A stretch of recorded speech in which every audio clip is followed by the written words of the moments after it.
الصحة. نتابع روبورتاج عبد الله أيتابية من الدار البيضاء والتحرير لسمير بوحميدي.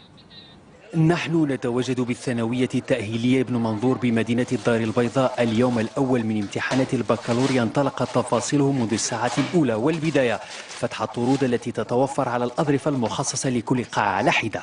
أنا جاي هنا باش نشوف الأظرفة كاملين واش مسدودين شاهد باش نشوف واش ما كاينش شي حاجة خارج النطاق. هاد السنة كاين واحد إجراء جديد ومستجد. كنا عادة كنجيبوا الأوراق وكنحسبوهم حنايا في الكتابة، الآن كل قاعة عندها الظرف ديالها.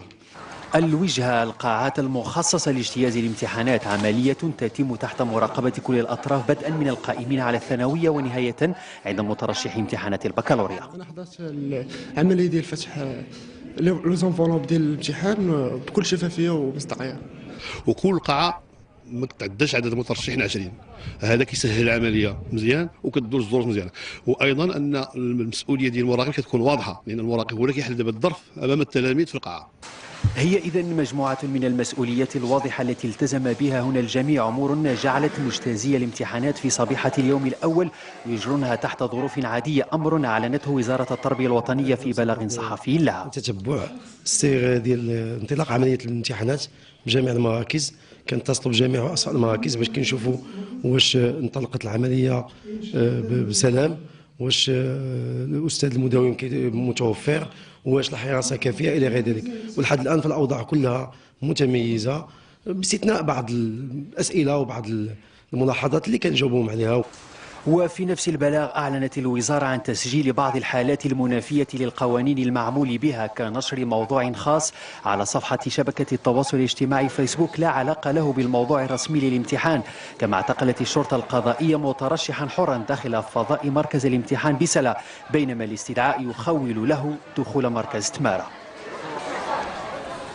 وفي بلاغ لها وزارة التربية الوطنية أعلم وبخصوص مدينة الدار البيضاء وامتحانات البكالوريا في هذه المدينة، تخبرنا بأنه تم اعتقال تلميذ ممدرس تم ضبطه متلبسا في حالة غش بواسطة جهاز جدي متطور للتواصل مع الخارج، كان يتصل بواسطته مع شبكة خارجية، وقد تم اعتقال التلميذ وبعض عناصر هذه الشبكة.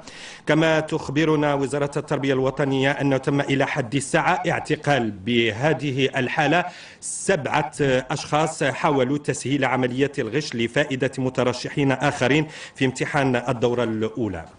وامتحانات البكالوريا لهذا العام حق حتى للسجناء ونزلاء مؤسسات الإصلاح والتهذيب.